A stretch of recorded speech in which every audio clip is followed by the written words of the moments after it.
me give you an analogy to explain the point I'm making in this video for you. Let's imagine we have a pipe. Okay, let's call this like a water pipe. On one end of the pipe, you got an inflow of water. On the other end of the pipe, you have an outflow of water. Throughout the pipe, you've got leaks.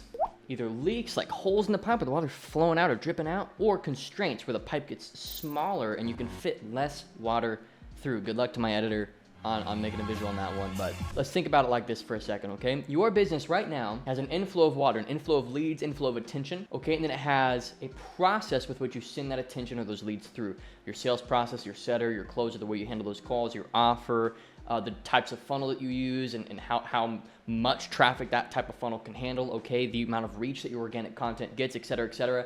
You can do this visual exercise for your own business. I don't have to do it for you. You're all smart people. What you have to learn to do as an entrepreneur is recognize what leaks and constraints are the #1 priority for you right now. Basically, you're going after the #1 constraint, okay? If you don't have a lot of water coming in the first place, gotta fix that. Or if your pipe's really thin on the like at the very entrance level where you can only handle like 1 client a month, or you only get 100 views a video on your Instagram or something like that, like, okay, let's solve that first. A lot of people, you just have a traffic or an offer problem. That's usually the case if you're sub, 20 grand a month, okay? If you start to get to 50, 100, even $250,000 a month, you start to have some more advanced leaks and constraints. So in this video, I'm gonna explain to you the most common leaks and common constraints that I see in businesses that are trying to scale from 30 to 50 grand a month to 100, $250,000, or $500,000 a month, and even $1 million a month for the handful of clients that have gotten there, some of the constraints that they experience at that level. So it's gonna be a very valuable video. And look, you guys, if you're interested in working with me one-on-one, we could book a call anytime, Slack, every weekday throughout the entire workday, and having my direct support to helping you scale your business. That's the first link in the description. Should be the first non-YouTube link in the description, okay? It's a site where you can book a call directly with myself. I don't have a team, okay? It'll be myself on the call, and I won't make you an offer unless I really think I can help you, okay? And I reveal the price on that page as well. I can do payment plans. We also can do a monthly for the year, cancel anytime kind of thing. So it's different for different clients.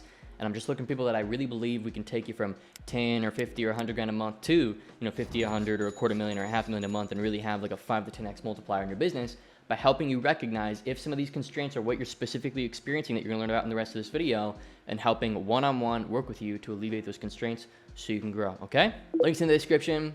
Anyway, let's get back to the video. This is all about constraint theory, okay? Essentially, there's this field of, you can call it physical study, okay? The study of the laws of physics or science or whatever, I don't know, but there's a whole field around systems theory, okay? There's a great book. It's called The Great Mental Models by Shane Parrish. It's volume 3 in particular. There's 4 volumes. Volume 3 in particular is really phenomenal. It's all about thinking in systems, okay? And different mental models for systematic and mathematical problem analysis and solution processes, okay? And if that sounds super nerdy, it's because it is, but that's where the money is. And if you can really learn to think in systems and think in mathematics, then you can basically build whatever business you want at any time by looking at its systematic constraints and the different, basically you're able to visualize the business stronger, which helps you make better decisions for its future, okay? And in that book, it talks about one of the frameworks is the concept of constraints. So you have inputs, constraints, and outputs of any system. This is a framework that I taught to my Kaizen Mastermind clients. That's my one-on-one support in the description. One of my clients directly references that training that I had in that group for helping him get from 10 grand a month to 100 grand a month. I'm one of those guys where sure I teach mindset, but I make it actually practical and useful and not all woo-woo and up in the air, but actually help you guys understand the practical use case of these things. He said without that training, he wouldn't have reached 100 grand a month like he has. So you can get good at looking at a business and recognizing its constraints.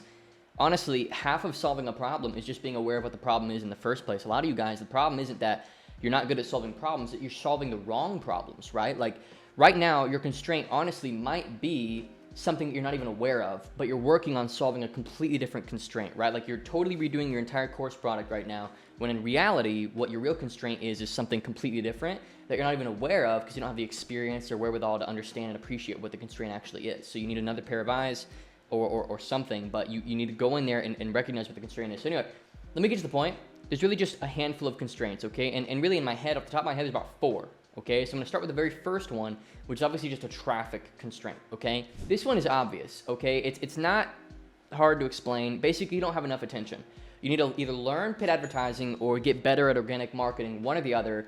you just don't have enough attention on your business, okay? Like a lot of you guys, if you're doing less than 20 grand a month, this is generally your constraint is you just don't have enough attention, you know? You need to work with an organic marketing coach or work with a paid advertising coach or figure these things out on your own right if you so want to, right?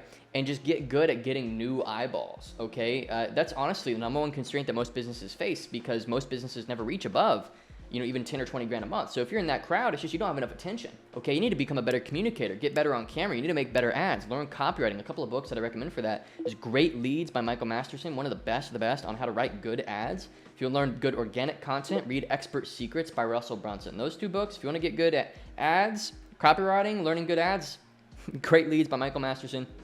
If you want to get good at organic and building a following and turning your following into clients, Expert Secrets, okay? The two books that I highly recommend in those fields.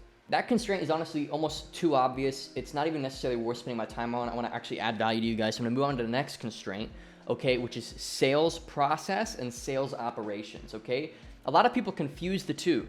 People tend to think that the way you run your sales calls is your sales operations. These are two different things, okay, but they're kind of the same constraint. So sales process is how you actually talk to the leads over the phone or via Zoom or via DM or whatever it is that you're doing, okay? Sales ops is basically how you manage the calendar of the person that's handling the consultations or how you grade and decide who's worth the time and who isn't. Ops is basically how you actually make each day incredibly efficient for whoever is taking the calls and actually selling the thing that you're selling, whether it's you, a closer, or whoever. Like for example, and this is an interesting thing because time and time again, I see this, but business owners have a hard time receiving it that their closing calls just aren't that good. For some reason, it's really easy to give advice on almost every component of somebody's business other than how, you know, they're running their closing calls. You know, for some reason, people get a lot of like a sense of like attachment to how they're doing it, even if they're closing like 10 or 15%. You know, if you have an organic source, like a YouTube channel, Instagram channel, something like that, and you're booking calls off of that, as the business owner, as the face of that organic source, you should be able to close 30, 40, maybe even 50%. Like it should be really consistent, lay down. Like my very first 7-figure year was literally just this YouTube channel and taking calls off of it and everything. Like, and it was butter. I mean, it was so much profit. It was so easy to run, you know? And so you have to learn closing. If you don't really know where to go to learn closing, I mean, there's so many different places you can go, you know, but that's probably the number one, you know, skill set as a business owner that you have to have. Like if you yourself you don't have the confidence or the capability to hop on a meeting with a prospect and take them from curious and interested to paying in full by the end of a call by asking the right questions and guiding the call properly, you really need to learn, you know, how to do that. I'd happily make more content on it in this channel. At this point, I've taken well over 7,000 sales calls and, you know, produced just about 8 figures in my for my own businesses. And at that point, you know, I've got a lot of frameworks and stuff. I'll happily make some more content on that because I don't honestly really talk about it that much on this channel, which is interesting. That's a very common thing. And then the other thing, the sales ops end, you know, I'll just give you a live example. In my other company, right now, we are working on our sales ops. It is our current bottleneck. I'm very aware that it's my constraint because I've helped a ton of people through it, and right now it's our bottleneck. It's our main constraint. Like the way that I know that is our closer, who's full-time. We've got one guy right there. One closer, as we make these changes, we'll be able to produce 150 to 200 grand a month cash for that company. And the way we're doing that is by if you're in the Kaizen Mastermind, I've been able to refer you to this. You guys know who it is. I don't talk about them publicly, but in that mastermind, I have a referral relationship. There's a software. It's a startup company that literally grades your calendar on your behalf based on the financial data of their first and last name and their email, looks up their credit score, their income, and everything. And then it also takes the past 90 days worth of data of your applications for people ending up on the phone and looks at their application questions. It pulls the data of who's most likely to show and likely to close, and then gives them a grading based on their answers. And then automatically, both with the financial data, the credit score, and the patterns that it sees of previous applicants, it automatically grades the calendar and makes sure that anybody who isn't worth your time gets canceled, people who are potentially worth your time get double booked, and people who absolutely knows with data and accuracy are worth your time. That's a busy event. It can't get double booked. That's a full spot, and it works double time to confirm that person, help make sure that they watch any pre-call material that you might have for them before the meeting. And so, that's sales ops, right? It's like actually making sure that your calendar is efficient so that you can retain high quality closing talent. Like a lot of people, they really sleep on this, building a machine that your closers can earn 15, 20, 30 grand a month off of. They think that if they can do 70 grand a month or 100 grand a month as the business owner, or 50 to 100 grand a month as a business owner, that they have a business where they can just throw closers at it.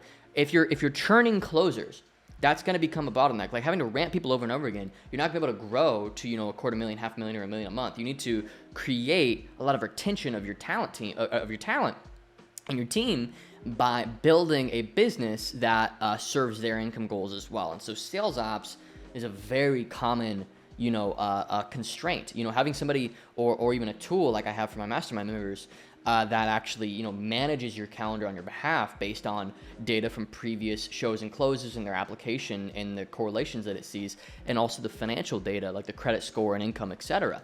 And so what I'm here meaning to say is, a lot of you guys, you think that because you can close, you can put a closer in there. It's not necessarily the case. It makes sense for you if you get even just 3 closes a week at 5 grand or 10 grand or whatever to get in there, but it doesn't really make sense for a closer to get in there, because at that point they don't really have 20, 30, 40 grand a month income capability. Their on-track earnings is fairly low for the amount of work that they're putting in, so it can be hard for you to retain that talent, okay? So in order so far, traffic, sales, and sales ops, okay? Those are some of the very common constraints that I see. Let's move on to the next constraint, which is delivery. Now, the way that I think about delivery is very different than a lot of people you're gonna see. I mean, unfortunately, there's so many people that talk broadly about high ticket services and coaching and consulting. I'd like to think I'm pretty different, but at the same time, maybe I just have like an ego. I don't know. But the way that I think about delivery, I haven't heard anybody think about delivery before. I made another video talking about how we took our refund rate in my other company and brought it down to less than 4%, okay,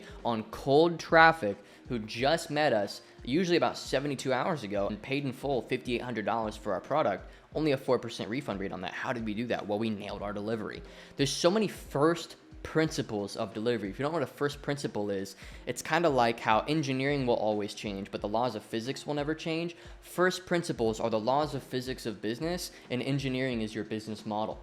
A first principle of delivery, for example, is set expectations ridiculously low.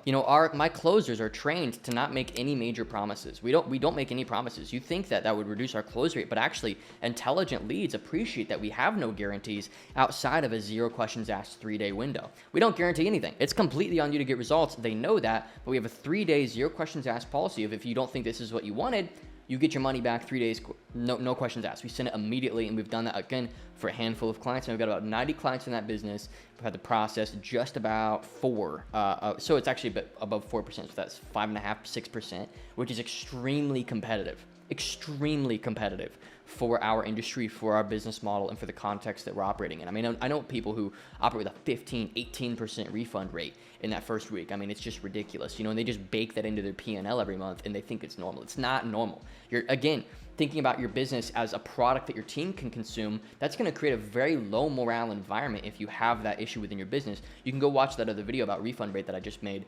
Very good video talking about, how to set expectations, and especially the first module of your program. I talk about how to actually create a good first module that sets the tone and resells them on their decision and keeps them committed to your process, okay? Some other things with delivery, okay, is actually cultivating community. Even if you don't have a community component, if you're a done for you or you're a one-on-one coach or whatever, get a community going. Like, there's no reason not to get everybody in a group chat, get them in a school group or a Facebook group or a WAP community or whatever. Get them interacting. What's so amazing about community is if you are convicted in the outcome that you're driving for people and they're actually getting the outcome, you have just like a little wins channel. Like, just have a little separate chat. It's just a wins channel where people can put their wins in there. Create an environment where people first join and they see the wins channel, like, holy cow, I'm in the right place. Like, immediately it affirms their decision to have joined. If you don't have that, you're missing out on a ton of retention and a ton of people being like open-minded to your concepts. It's amazing how just because they bought, people tend to think that they're bought into the ideas of the course product or the consulting process. But if you don't get them surrounded by wins, you don't have a proven process that really drives people from point A to point B with consistency, and people are celebrating that point B consistently within your group, then I'll be honest with you guys, you're leaving a ton of retention on the table. You're leaving a ton of confidence in your clients on the table for literally no reason other than just like, I don't know, fear of what they're going to say talking to each other. I don't know, lack of confidence in your own process. Like, again, that's probably when you need to revisit your delivery. Okay, and the other thing with delivery is there's this like mindset. This is another constraint with delivery. There's this mindset that every client's different. I agree. At a base level, every human has a different experience in their life, but if you can't create a process that meets people where they're at, but then gets them up to speed so that you can work with everybody together, then yeah, you're gonna have a very hard time scaling. Like if you have a different process for every client, like one client's this and they need that process. This client's that, they need a different process. And you can't create this cohesive moving in step feel to your client base, then honestly, you guys, you know, you've chopped yourself off at the knees before you've even started. I agree that everybody's a little bit different, but you need to have a course product and a series of, you know, steps, like a ladder that people walk, that maybe the first 2 steps are a little bit different for everybody. I understand that. But steps 3 through 9 or 3 through 10 or how many you have need to be basically the same thing for everybody. You need to sell them on the process as they're going through the process too. Don't just put information in your course. Treat your course like a copywriting masterclass. Get them bought in as they consume the product. You know, don't just create a course product or a consulting product or whatever it is that you do. Create modules that get them sold on the process as you're having them take action items. Tell stories of other clients, you know, show them the benefits of what's going to happen if they enact the particular action item or use this particular resource that you're recommending to them, so that they're actually actively taking action, bought into the process as they're going through it, right? And the final thing with delivery, it's just such a common bottleneck, it's such a common constraint that I see, is that you're overutilizing human capital, right? Like you're not willing to build systems, whether that's course, product, or interactable components of your business, like spreadsheets for tracking or whatever, that remove a lot of your coaching team's work in delivering the outcome. Okay, so there's really 3 tiers. You can see it as like a pyramid for high quality scalable delivery. The bottom rung is information. Okay, this is the information that they need, including the emotional and motivational stuff, not just the tactical, but the actual human, the stuff that tells stories, sells them on the stuff. Okay, your course should be a copywriting masterclass. I mean, it really should sell them on the work and tell them what the work is to drive the outcome. Okay, the middle rung of this pyramid is interactables. Tracking sheets, softwares that they set up into their business or their life. For example, if they're a fitness coach, some sort of a calorie tracking thing, I don't know, whatever you want to do. Maybe it's a tool that you have, something that you have them wear, like an Oura ring for tracking their sleep, or something else, some sort of wearable tech if you're a fitness coach, something that gives you real clear data. Okay, so you're not going off of what they tell you, you actually see it, right? For example, one of my one-on-one clients in the Kaizen Mastermind group, I won't reveal their niche or their name or anything, but they have a make money offer, and what they have their clients do is actually sync their QuickBooks account into like this like main QuickBooks hub, so that the client success team and them can actually see how their clients are doing right then and there. They're not guesswork anything. They see the numbers right there. They see their P&L, their inflow, their outflow right there of the business model that they're teaching. And so because of that, they know immediately what's happening. So they've got great course product, great interactables through tracking sheets, you know, interlinking their QuickBooks, etc., so that they have a ton of context built for human capital, group calls, one-on-one messages, interacting within the community, whatever it is that you do. You need to build a lot of context so that you can use human capital with as much efficiency as possible. What a lot of you guys do, I see this all the time, you lean on human capital. Here's a great question to ask yourself. Have I been saying the same thing over and over and over and over again to a lot of clients? If yes, you need to start building better resources, interactables or course components that get you out of saying the same things over and over and over again, so that you can begin to move everybody forward. You have to understand that the weakest link in your client group is going to really pull the whole group down. So you have to have systems that raise the bar, raise the weakest link, because your client community is going to be about as strong as the average. And unfortunately, if you've got a few outliers, you know, a few really weak links, that really pulls the whole group down. So if you don't have good interactable, it's good course material that really gets people up to speed on core concepts and gets the data in front of you so that when you use human capital, when you use coaching feedback, it's right on the money, exactly what somebody needs. It's timely, it's informed, and it's context built before you provide the feedback through human capital. If you don't have that, you're wasting human capital and you're creating a massive constraint to your business, which is using your time or your coaching team's time to deliver the outcome instead of using systems to generate the outcome, using human capital with a lot of efficiency. So far, there's really been 3 constraints. I've got one more. It's been traffic and attention, making sure you're getting a lot of attention online. I mean, it's obviously the number one thing. The next thing is sales and sales ops, okay? The final thing has been delivery, okay? As a final component here, I'm talking probably the most important factor of any business, which is your economics, okay? There's probably more constraints, okay? But I want to help you understand, like, if you're not profiting every month or a majority of months, then you're going backwards, okay? You have to have money to compound. You know, I taught this lesson, again, to the Kaizen Mastermind group about 6 months ago, and one of my $1 million a month clients put this screenshot in there, and my editor, make sure you get the screenshot from me. He said, if it weren't for this lesson, and blur their name out, I don't want to share their name, but he said, without the lesson of compounding my profits back into the system, I would have never reached, he said, his $1.5 million a month, okay?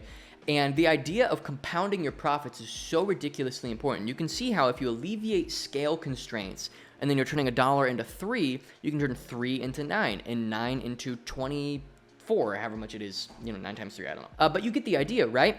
There's this idea in business that all the money belongs to the company. I only pull out what I need to survive. And you have to learn to live that way. You know, I don't really have a lot of clout on social media because I don't live the way that I arguably could, because I just don't care to, because I want to keep all my money in the business and put all my chips on the right, table, and not, inflate myself artificially.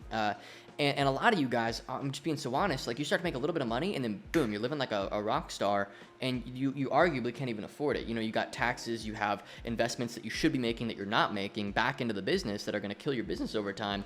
And frankly, you're getting addicted to the way that success feels instead of addicted to the work that it takes to create the success, which is a whole other video and a whole other topic. So like a lot of people, they're totally willing to have a break-even business that creates a decent lifestyle for them. This is kind of like an unspoken reality in our industry, is like, I'd rather make 30 grand a month profit and spend 25 a month on my lifestyle and have 5 left over than build a business that makes 100 or 200 grand a month profit and live off of 15.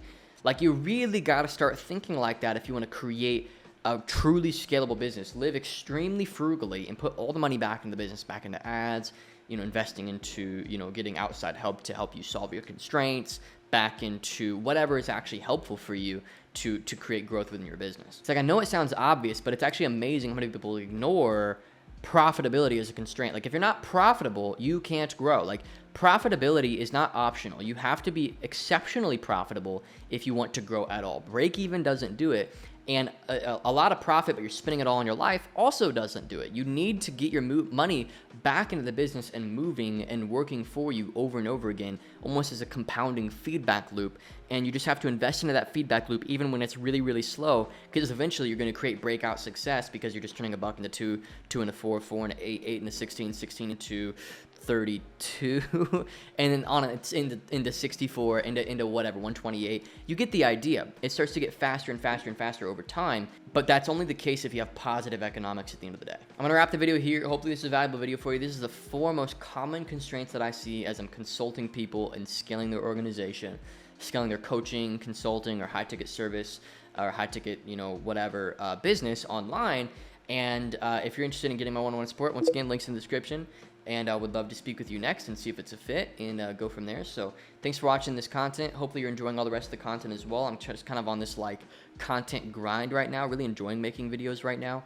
And let me know if you want to keep it going, and I certainly will keep it going. And I hope that this is valuable stuff for you, even if you decide not to get my help on a paid level.